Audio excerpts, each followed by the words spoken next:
Então ele está ali, sabe, levantando a moral de todo mundo para todo mundo andar, fazer, desenvolver.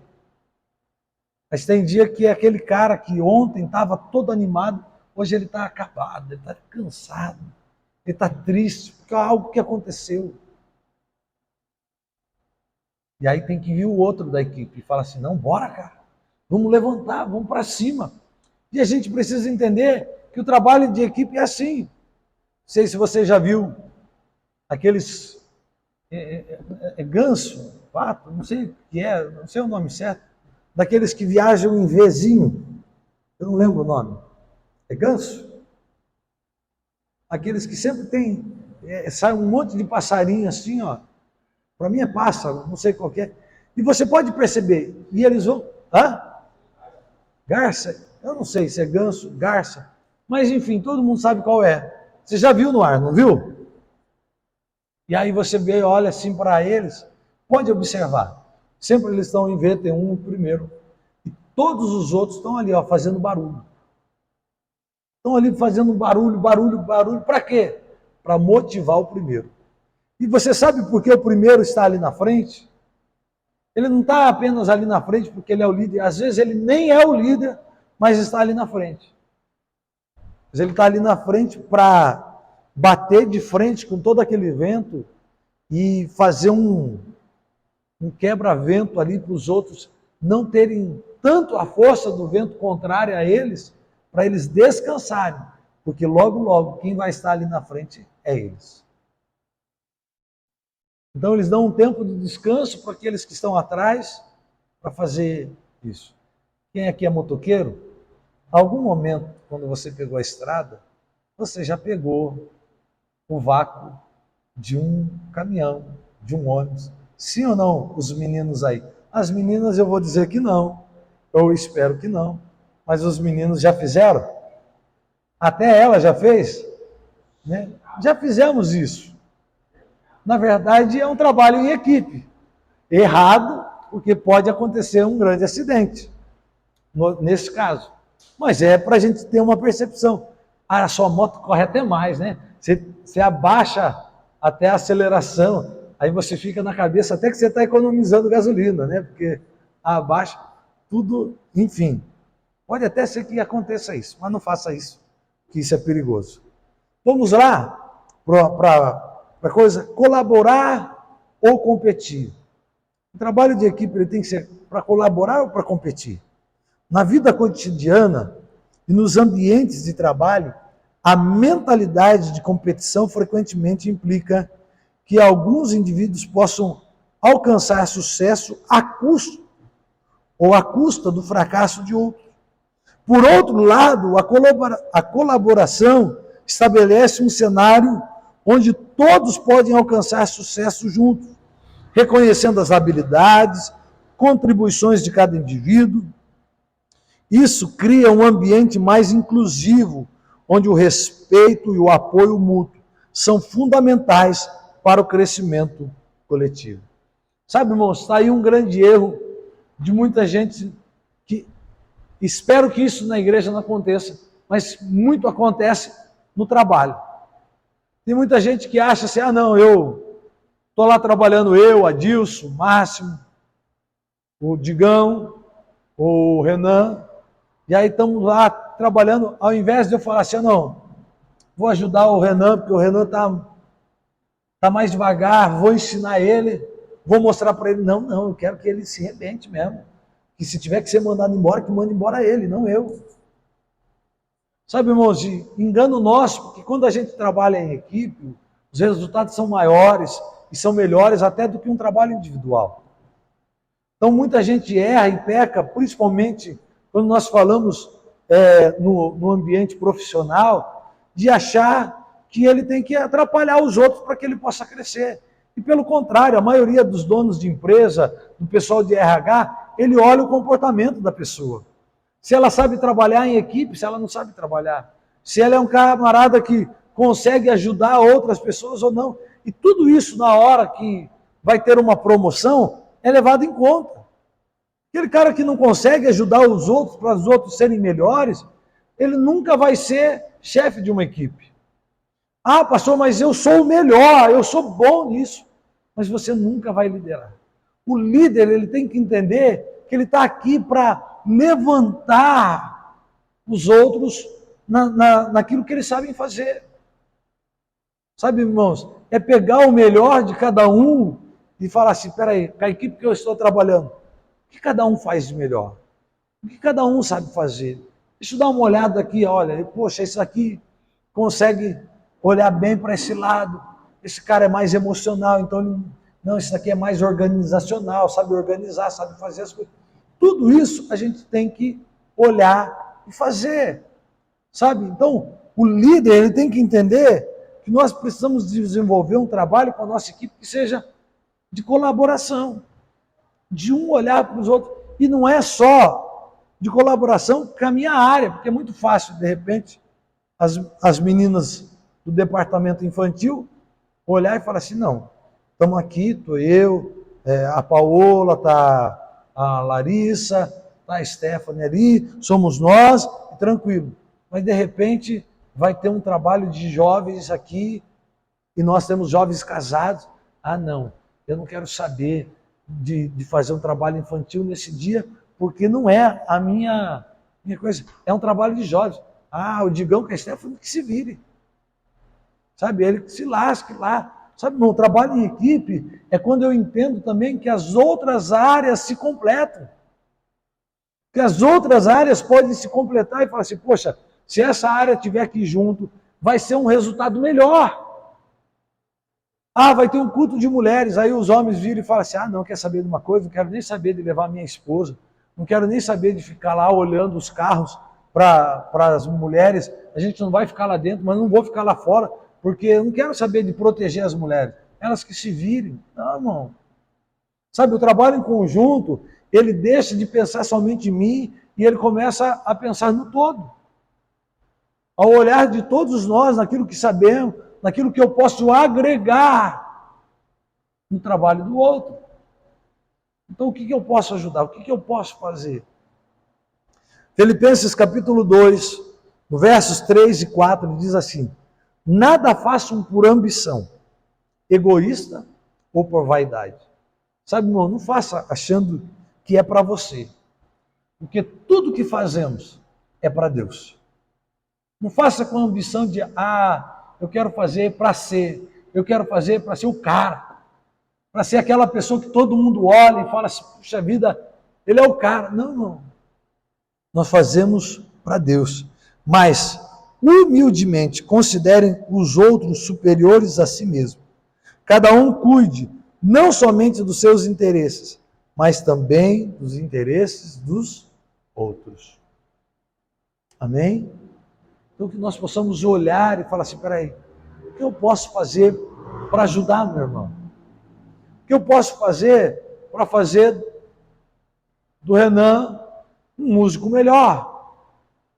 O que eu posso fazer para fazer o Adilson um voluntário melhor, alguém que mexe no som melhor? Eu posso ajudar ele? Ah, pastor, eu não posso. Não tem nada que eu possa contribuir com ele. Então, não atrapalhe. Já é uma grande ajuda. Mas se você puder contribuir, é ainda melhor. Segundo, evitando a competição interna dentro dos grupos. Organizações, ou mesmo em uma comunidade religiosa, como uma igreja, é essencial promover a cooperação em vez da competição. Isso permite a construção de um ambiente onde o sucesso de um não é obtido à custa do fracasso do outro. A colaboração cria um espírito de equipe, onde as diferenças são valorizadas e cada membro contribui da maneira única para o bem comum. Sabe, irmãos? Filha, o meu não imprimiu a folha de dentro. Pega outra para mim. Filha, ela está de olho aberto. Está dormindo de olho aberto, filho?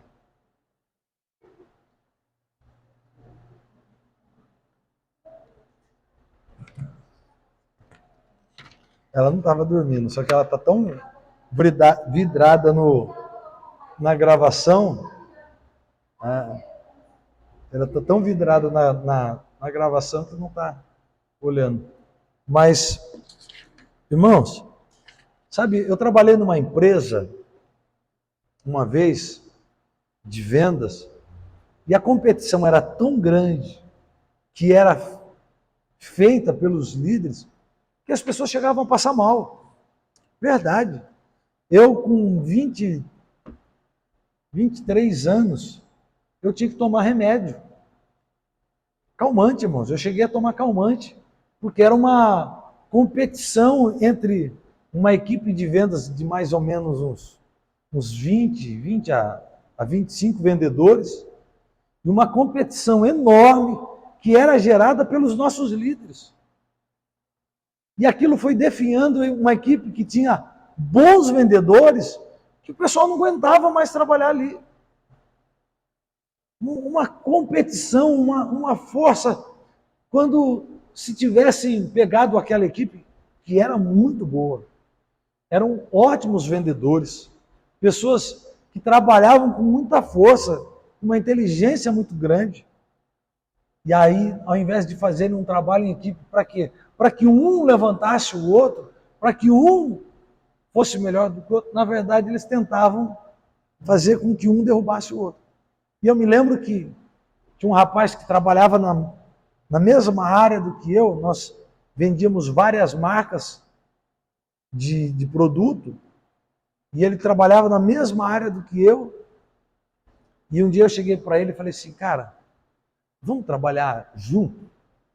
Ao invés de a gente tentar arrebentar um ou outro, nós tínhamos uma cidade que só nós dois fazíamos, eu falei, vamos fazer junto, um trabalho em equipe, eu ajudo você a vender os seus produtos, você me ajuda a vender os meus produtos, onde você não consegue pôr o seu, eu vou lá, vou conversar com o cara para você vender, e aonde eu não consigo pôr o meu, você me ajuda lá conversando com o cara.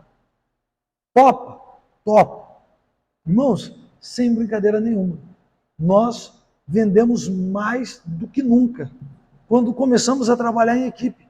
E não foi que o meu cresceu e o dele diminuiu, pelo contrário, os dois cresceram grande em mercado, porque nós entendemos que se nós trabalhássemos juntos, nós iríamos derrubar os outros concorrentes que estavam conosco, se nós tivéssemos um trabalho de equipe.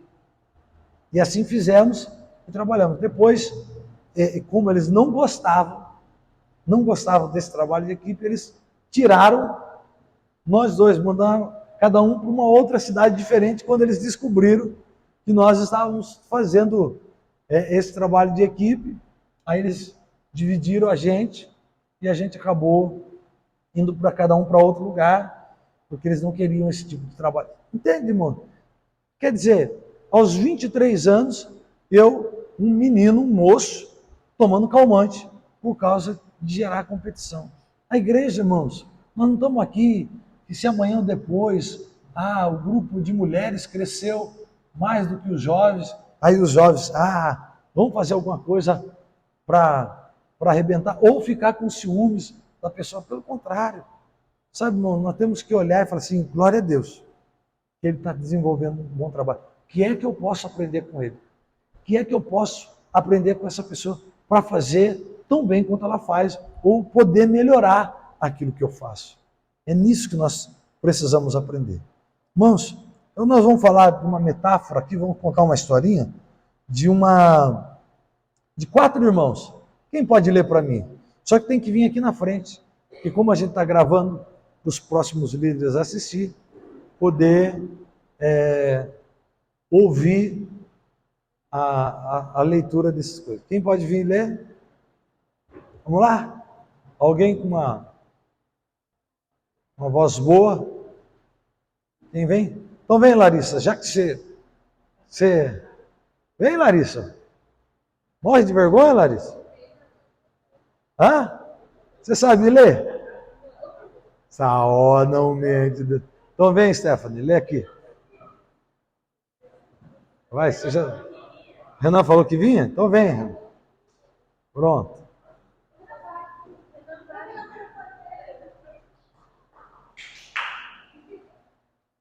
Lê a história. 4 irmãos brigavam o tempo todo, até mesmo por pequenas coisas, sempre com picuinhas, fatos irrelevantes e, por muitas vezes, até invejavam um ao outro, fazendo o relacionamento familiar ficar totalmente desgastado.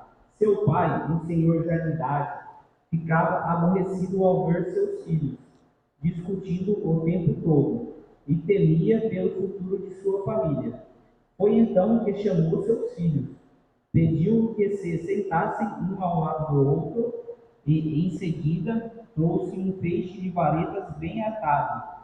Entregou-o ao filho mais novo e disse: tente de quebrar esse feixe, toda de uma vez só. O menino tentou, de todas as formas, mas não conseguiu. Então o pai foi passando o feixe a cada um dos filhos, para que tentasse quebrá-lo, mas por mais que tentassem, ninguém conseguiu. Com um sorriso, o velho então cortou a corda que unia o feixe e entregou as varetas ao filho mais novo, dizendo: tente quebrá-las agora. Quando a criança acabou de quebrá-las, todas as varetas, o pai comentou: filhos, se vocês permanecerem unidos como o feixe que não conseguiram quebrar, jamais alguém poderá fazer mal a vocês. Mas se cada um pensar apenas em si mesmo, todos ficarão mais vulneráveis, como varetas que até uma criança consegue quebrar. Ok, meus queridos? Olha só a lição que esse texto nos dá. Sabe, de uma unidade, de todos estarem no mesmo propósito, de todos estarem numa mesma visão, trabalhando numa mesma projeção, no mesmo resultado. Eu falei agora de pouco sobre o nosso culto do amigo. Se todo mundo trabalhar, se todo mundo falar assim, eu vou levar uma pessoa, eu vou levar 2 amigos, eu vou levar um casal de amigos para estar lá. Você pode ter certeza que a gente não só lota, mas como dobra o número de pessoas aqui na igreja. Entende isso ou não? Mas se alguém virar e falar assim, não, o Digão já vai levar, então não preciso levar. A Bruna vai levar, então eu não preciso levar. O Samuel vai levar, então eu não preciso levar. E aí a gente sempre vai ter alguém falhando. E isso faz com que a gente quebre mais fácil, a gente perca resultado. Teve uma vez, na competição na Itália, era a competição do melhor vinho da cidade. Era uma cidade que tinha vários lugares que faziam vinho, e aí eles começaram a fazer vinho e sempre tinha uma competição, e alguém tentava estragar o do outro, atrapalhar o outro. Aí o prefeito olhou e falou assim, viu, nós vamos fazer o melhor vinho da cidade. Mas como vamos fazer o melhor vinho? Não, o melhor vinho até do país. Como assim? Eu vou colocar um barril aqui. E todo mundo que faz vinho vai vir e vai colocar 1 litro no seu vinho. Deve ser o espelho. Vai colocar 1 litro do vinho. Aí todo mundo foi lá, chegava lá, não é o espelho? Ah, então tá bom. Aí todo mundo ia lá com o barrilzinho e jogava num barril maior. Só que ninguém via coisa. Aí teve um rapaz que falou assim, você quer saber de uma coisa? No meu eu não vou colocar vinho, eu vou colocar água. E ninguém vai saber mesmo. Por que eu vou gastar o meu vinho e colocar lá? E aí beleza, todo mundo foi lá e colocou o seu. Aí chegou no dia, o prefeito chamou o governador, chamou o presidente, chamou todo o pessoal que experimentava vinho, para eles saborearem o melhor vinho do mundo. E aí quando aquele prefeito abriu a torneirinha, só tinha água. Porque todo mundo teve a mesma ideia daquele rapaz. Falou, quer saber, ninguém vai ver mesmo? Eu vou colocar água. Todo mundo colocou água. Sabe, irmãos, quando a gente não quer fazer a nossa parte, é isso que acontece. Quando a gente não entende que o trabalho de equipe é um fazendo a parte sua para juntar com todo. Não é prejudicando, é ajudando as pessoas a fazerem a sua parte para poder crescer. Então, se você ainda não começou a orar para que um visitante venha, para que um amigo seu esteja aqui no culto do amigo, comece a orar.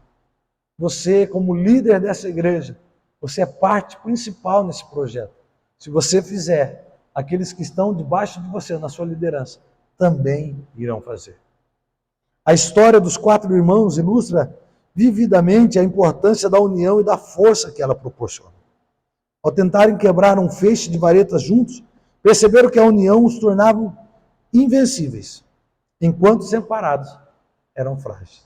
Assim, uma canção que nós cantávamos há tempo atrás, que fala assim: se separados, as nossas forças serão poucas, mas abraçados, somos um. E aí nós podemos mais. Trabalho em equipe. Essa metáfora ressalta que qualquer equipe ou grupo, cada indivíduo, é uma peça valiosa no objetivo comum. Quando todos colaboram e se apoiam mutuamente, a força coletiva é inegavelmente mais poderosa. A compreensão mútua e a valorização das habilidades individuais são essenciais para um trabalho em equipe e eficaz. Coríntios, capítulo 1 Coríntios, capítulo 12, versos 12, diz: porque assim como o corpo é um e tem muitos membros, e todos os membros, sendo muitos, constituem um só corpo, assim também com Cristo. Amém, irmão? Deu para entender bem essa questão do trabalho em equipe?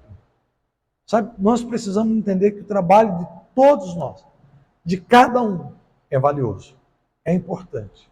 Aquilo que você faz para o reino de Deus é importante. É a somatória dos nossos serviços. É a somatória daquilo que fazemos. Segundo, comunicação.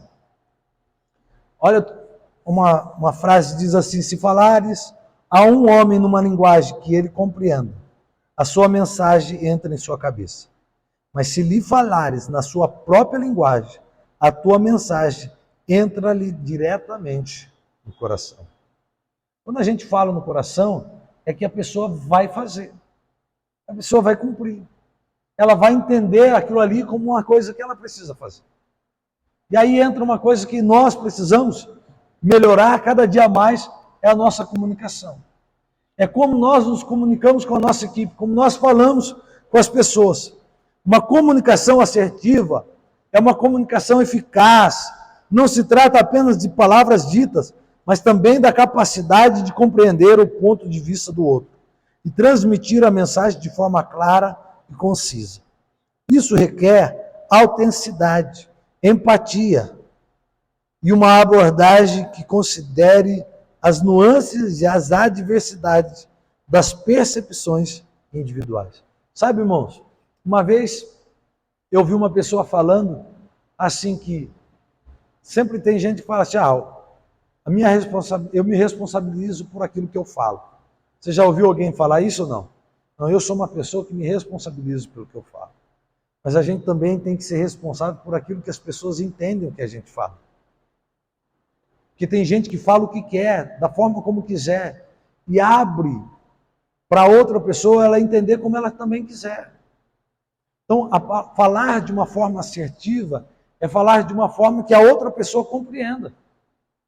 E sabe, irmãos, eu tenho que entender como é cada pessoa, como são as pessoas são diferentes. Colossenses capítulo 4, verso 6 diz: a vossa palavra seja sempre agradável, temperada com sal, para saberdes como deveis responder a cada um. Pastor, o que isso quer dizer? Nós temos que aprender a falar com as pessoas. Cada um aqui é diferente.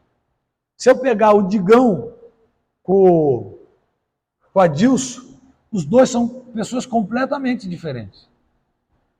Eu não tenho como falar com os dois da mesma forma. Eu já, principalmente para os músicos, eu dei um exemplo. Eu tinha, uma época que eu liderava a banda, eu tinha 2 músicos completamente diferentes. Eu tinha um músico que você tinha que chegar nele e falar assim: viu, olha, você não quer dar uma olhadinha? Eu acho que você está fazendo uma nota errada aí. dá uma observada. E tinha que ser muito calmo, muito tranquilo, porque se eu chegasse e falasse assim para ele, ó, viu, você está errado, ele já chorava. Verdade. Ele já ficava triste, já amargurado. Aquilo doía dentro dele de uma forma que ele não conseguia mais nem tocar. Mas tinha um outro músico que, ao inverso, o inverso dele, se eu chegasse para ele e falasse assim, viu, eu acho que você está fazendo uma nota errada, você não quer dar uma olhada? Se eu falasse isso, ele dava risada, ele nem estava nem aí, porque ele falava assim, não é comigo, isso não tem nada a ver comigo. Com ele eu tinha que chegar e falar assim, ô, presta atenção, rapaz, você está fazendo nota errada, você não sabe tocar, não? Isso mexia com o ego dele, e ele ia lá, tocava, arrumava as notas e fazia a nota certa. Mas no mesmo grupo, no mesmo ambiente, duas pessoas completamente diferentes. E a gente precisa aprender a entender isso, irmãos. Que a gente precisa falar com a pessoa de uma forma que ela entenda, que ela vai receber de fato aquilo que você está pedindo para ela, aquilo que você está ensinando para ela. Porque se você falar de uma forma diferente ou errada, da forma como ela aprende, pastor, isso é muito mimimi. Não é, irmão. Isso são características de pessoas. Pessoas que são diferentes. E a gente precisa aprender a ter essa, como o texto fala, temperar com sal a forma que nós falamos, a forma como nós falamos. Tem gente que gosta com mais sal aqui. Sim ou não? Eu já fui em lugares que eu falo assim, poxa, não está salgado? E aí eu perguntava para alguém, a pessoa falava, não, tá bom, tá ótimo. Que no gosto dela, aquela quantia de sal estava boa. Para mim, estava salgado, mas para ela não. Então isso quer dizer que a quantidade de sal, a forma como nós falamos um para com o outro, ela tem que ser diferente. Amém? Comunicação direta versus comunicação indireta. É crucial compreender que a clareza e a franqueza na comunicação são essenciais para evitar mal-entendido. Comunicações diretas e claras, explicativas, são mais eficazes do que mensagens vagas ou indiretas, pois eliminam a ambiguidade e minimizam a possibilidade de interpretação errônea. Irmãos, eu posso chegar aqui para você entender o que é uma comunicação direta e indireta. Eu posso chegar aqui e falar, irmãos, nós vamos pintar a igreja e nesse final de semana a gente vai estar pintando a igreja. Beleza? Eu abri aqui uma possibilidade, ou vou até ser um pouco menos, falar assim, ó, nós vamos pintar a igreja no sábado pela manhã. Aí o Digão é um cara que já fala assim, não, sábado de manhã para mim. De manhã é que hora? É 7 horas da manhã. Então, 7 horas da manhã, ele vai estar aqui. Mas, de repente, o máximo, amanhã, sábado de manhã para ele, não é 7. Ele olha e fala assim, 9 horas da manhã. 9 horas da manhã eu estou aqui. Porque, para mim, sábado de manhã é 9 horas. Está entendendo? Porque foi uma coisa aberta. Diferente se eu chegar aqui e falar assim, irmãos, sábado nós vamos pintar a igreja e vai ser 8 horas da manhã. Beleza? Beleza. É uma comunicação direta, que não dá para ninguém falar assim, pastor, eu pensei que era 8 horas da noite, ou eu pensei que era 7 horas, ou pensei que fosse às 9. Não, quando eu faço uma comunicação direta, dizendo, olha, é isso. Mas pastor, tem coisa que eu não preciso falar, a pessoa precisa entender. Irmãos, até aquilo que é óbvio, hoje a gente precisa falar. Mas pastor, é óbvio que a pessoa tem que fazer, é óbvio, irmãos, como pastor, tem coisas óbvias aqui que eu continuo falando para você. Sabe, quando eu chego e falo para você orar mais, não é uma questão óbvia que todo cristão precisa orar? Sim ou não? Sim. Não é uma questão óbvia falar que todo cristão precisa ler a Bíblia? Sim. Mas por que, pastor, o senhor fala sempre sobre isso? Eu preciso te lembrar. Porque até o óbvio, quando não é falado, ele é esquecido. Entende? Então, mesmo que você, como líder, ache que aquilo que você vai falar para a pessoa seja uma questão óbvia, é melhor que você fale do que fique aberto. Amém ou não? Então tome cuidado, você que está liderando. Seja claro. Eu tive uma conversa com os líderes dos grupos de crianças, de jovens, de mulheres, e conversando com eles, eu falava exatamente assim, olha, vamos combinar o que vai ser feito. Para quê? Para que eu possa te cobrar. Eu não quero que nada fique aberto para que amanhã ou depois eu fale alguma coisa que para você não foi claro. Que você não pensou que deveria fazer. E eu não quero deixar também de cobrar. Então vamos alinhar isso daqui de uma forma clara. Nós saímos ali, muitos dos líderes, escrevendo aquilo que nós combinamos. Escrevendo aquilo que foi dito. E é isso que a gente precisa entender. É falar de forma clara para que a gente possa viver realmente aquilo que estamos falando. Como ser você mesmo? Autenticidade e espontaneidade. Ser autêntico significa agir de acordo com nossos valores e crenças genuínos, sem mascarar nossa verdade, intenções ou personalidade. Isso envolve aceitar quem somos, sem medo de julgamento externo, promovendo uma conexão mais verdadeira com os outros. Sabe, irmão, se tem uma coisa que o líder não pode fazer, é uma comunicação sem autenticidade, sem ser verdadeiro. Sabe? Ah, pastor, eu vou dar um jeitinho aqui. Não, irmãos. Sabe, tem coisas que não se negocia. A nossa cultura, ela não é negociável. Domingo eu falava com dois rapazes aqui na igreja exatamente sobre cultura. Cultura não se negocia. Quem somos não é negociável. O que entendemos que é certo, o que entendemos que é correto, isso não vai mudar. Ah, pode mudar o líder, mas não vai mudar as convicções. Sabe, irmãos? Não adianta você querer, não, pro Samuel eu falo de um jeitinho, para a pastora eu falo que vou fazer de uma outra forma. Irmãos, uma hora isso aqui vai conflitar. Sabe, eu me lembro uma vez, há um tempo atrás, uma irmã da igreja chegou para mim e falou assim, pastor, eu estou pensando em sair da igreja porque tem uma outra igreja que falou que vai abrir um centro de recuperação, e se eu for para lá, a gente vai abrir, mas se aqui for abrir também, eu fico, pastor. Eu falei, irmã, eu não vou prometer para a senhora. Sabe, irmão, eu poderia chegar para ela e virar para ela e falar assim, olha, irmã, não é o momento agora, mas ali na frente a gente pode ser que abra.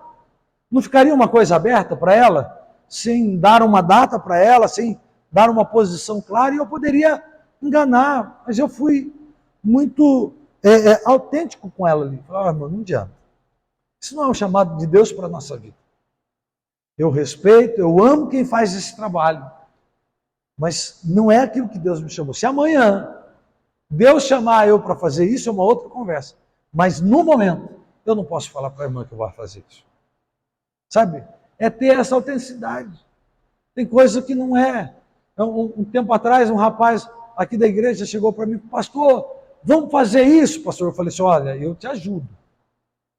Eu até falo para você, te ajudo naquilo que eu puder, mas eu não vou fazer isso. Por que, pastor, o senhor não vai fazer isso? Porque não é para eu fazer. Deus não pediu para mim fazer isso. Sabe, a gente tem que ser autêntico. Autoconhecimento. Conhecer a si mesmo é um processo contínuo que nos permite entender nossas habilidades, valores, motivações e limitações. Isso, na verdade, isso nos ajuda a tomar decisões alinhadas com nossos objetivos e nos possibilita viver uma vida mais autêntica e realizada. Sabe, irmãos, está aqui uma coisa que a gente precisa aprender. É o autoconhecimento. É reconhecer quais são as minhas fraquezas. Está aí a Stephanie com o Digão trabalhando com os jovens agora. Eles vão ter que reconhecer que em algumas áreas eles têm fraquezas.